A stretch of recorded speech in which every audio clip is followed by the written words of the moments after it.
Human geography can be defined as the study of the interrelationships between people, place, and environment, and how these vary spatially and temporally across and between locations. In this presentation, we will explore the role of human geography in a changing world using a variety of themes inspired by the work of Dr. Kerry Burton. In order to address this question, we conducted an interview and examined Dr. Burton's 2013 article, "This Feels Like the Start of Something," storing the 2010 Exeter occupation. In this presentation, we will argue that human geography's role in a changing world is to be adaptable and provide a relevant and unique perspective on events and developments that change our daily lives, allowing us to address the challenges these present. To do so, we'll discuss three focuses. Firstly, we'll explore activism identity, focusing on how human geography provides broad and unique perspectives that consider how different concepts such as identity contribute to real-life issues and injustices. Secondly, we'll discuss how human geography is adapted to navigate a changing and increasingly digitized world by exploring how geographers react to changes in spaces we perform in, from physical to virtual. Finally, we will cover how human geography remains relevant by being able to critically analyse global issues such as the COVID-19 pandemic and apply itself to identify ever-evolving social inequalities. We've chosen to answer this question using a line of inquiry developed from our interview with Dr. Burton, her suggested article, and her wider work.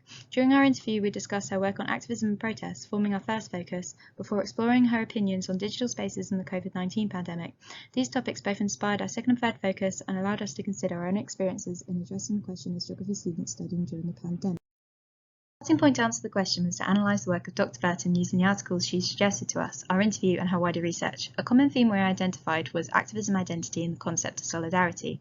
The subject of Dr. Burton's article was the 2010 Exeter occupation protest against education cuts and rising tuition fees. She emphasised how groups different to University of Exeter students, such as sixth form students, university staff, and local residents, were also involved in the movement.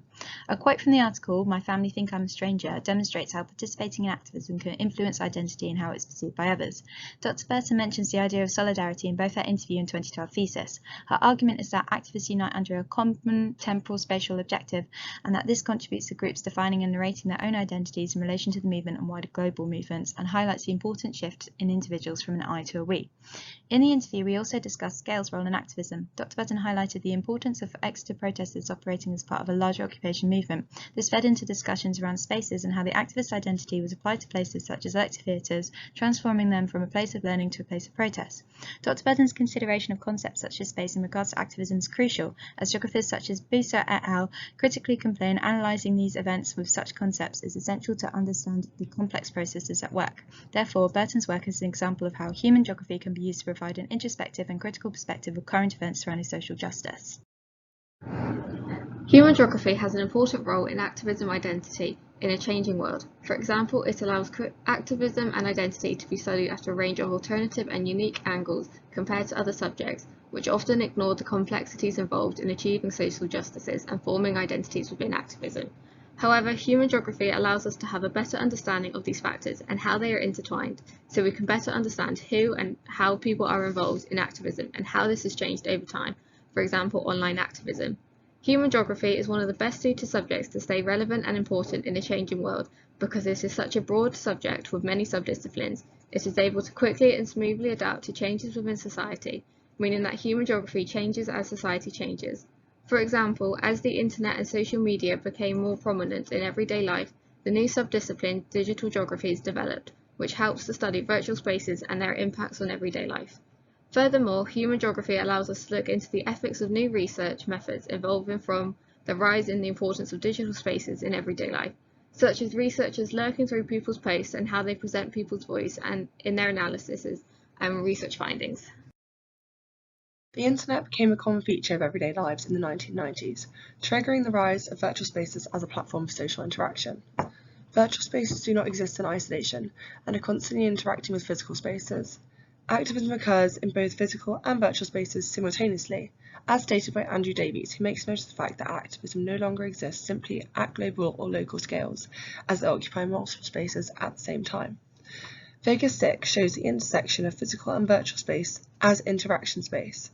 Widderstrom goes on to suggest that the most prominent example of interaction spaces is in embodied interactions, whereby humans engage with technology.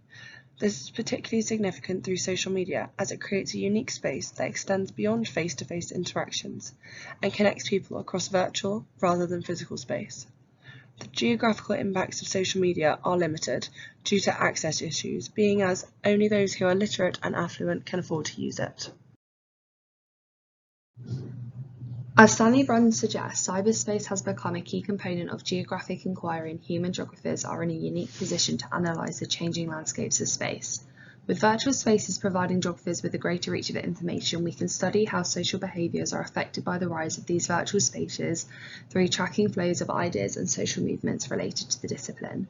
Dr. Burton's 2013 paper shows the movements of the 2010 Exeter occupations through a mix of online and in-person dialogue. It's clear that the concept of place is increasingly associated with the virtual world. Through Sally Marston's debate that social networks will flatten space and time, it's clear that digital spaces will influence feature scales and sites within geographical landscapes. As stated by Therese Tierney, the issues associated with virtual information, for example, a loss of context and privacy, are critical to influencing social behaviours through their concern with identity and the displacement of the social sphere. This displacement has been exacerbated by the COVID-19 pandemic as we are increasingly forced to live our lives through these virtual spaces. Themes of Dr. Burton's paper was space, identity, protest and occupation. However, given the paper was published in 2013, we tried to see how we could relate these central ideas to current events. The COVID-19 pandemic and our experiences from that linked to the key themes of Burton 2013. COVID has resounding impacts on the world that we live in, with scholars and everyday people understanding how our view of the world has shifted in the 3 years we've been dealing with the virus. Following on from Burton's work, we used our experiences to see how the ideas of space in particular had changed. We witnessed a movement online in lieu of in-person meetings, and it could be argued that the idea of space has moved from a literal interpersonal concept to one in the virtual world. Significantly, our interview with Dr. Burton took place on a Zoom video call, a virtual space that was very rarely used before the pandemic.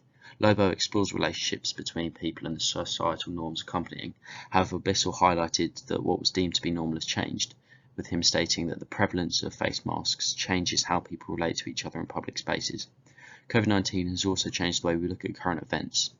Another key theme was social action, and Rose Redwood highlighted how the hypocrisy of opening up shopping centres and restaurants and other social spaces, whilst also cracking down on protests. It's clear to see how the main themes that run through Burton's article have been majorly impacted by COVID, with spaces changing from physical to virtual, places becoming less significant with millions in lockdown at homes, and social action also being made more difficult. COVID-19 has shown the important role of human geography in a changing world. It has been used in various different ways, from tracing and mapping the spread of the virus to looking at the socio-economic and environmental impacts that the pandemic has caused. Rose Redwood argued that the COVID pandemic has shown human geography's important role in the changing world when stating, the global pandemic has profoundly geographic consequences, and as the current crisis continues to unfold, there's a pressing need for geographers to critically examine its fallout.